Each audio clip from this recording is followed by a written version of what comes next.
43%, c'est le chiffre de la demande placée d'entrepôts logistiques en France pour le premier trimestre 2023 et moins 43% sur la dorsale qui a davantage souffert.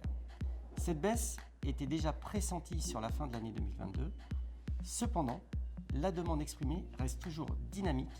En effet, nous démarrons encore ce premier trimestre avec des transactions au-dessus de la moyenne décennale. Cette baisse relative s'observe notamment sur les transactions XXL avec des opérations livrées qui n'ont pas encore trouvé de preneur. Paradoxalement, on constate que c'est toujours l'offre qui fait le marché de nos jours. C'est particulièrement vrai lorsqu'on compare le ratio offre-transaction entre Lyon et Lille par exemple. Côté investissement, le marché a très nettement marqué le pas avec une baisse de près de 70% par rapport au premier trimestre 2022, soit un volume transacté d'environ 250 millions d'euros.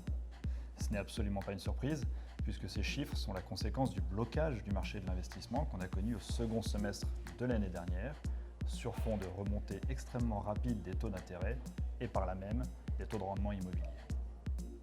Le top prime logistique est remonté à 4,25% au premier trimestre 2023, soit 125 points de base au-delà de son plus bas historique, atteint un an auparavant.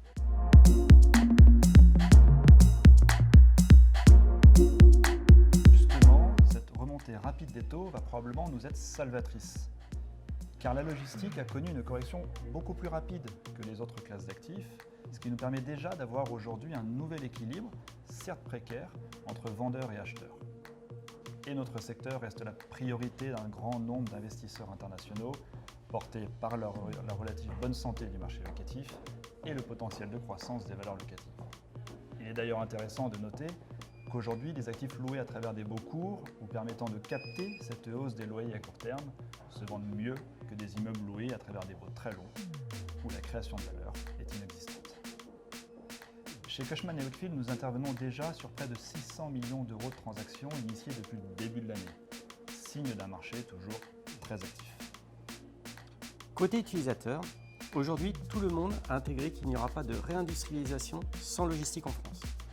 De nombreuses tentatives existent pour rendre plus difficile l'autorisation de nouvelles opérations. Cependant, des lueurs d'espoir se font jour avec par exemple la mise en place récente par l'État d'un réseau de sous-préfets en charge d'accélérer les projets industriels et logistiques. En parallèle, les utilisateurs recherchent également des bâtiments de plus en plus performants sur les aspects ESG, notamment environnementaux, sociaux, ainsi qu'en matière de gouvernance. Et ceci est adopté tant par les bailleurs que les occupants. Conséquence immédiate de la sous-offre chronique, des loyers qui ne cessent d'augmenter, la valeur prime est de 71 € sur Paris, 65 € à Lyon et 60 € à Marseille. Une demande de la part des utilisateurs s'exprime également de plus en plus à l'acquisition, notamment lorsque les investissements lourds sont liés à l'automatisation des bâtiments.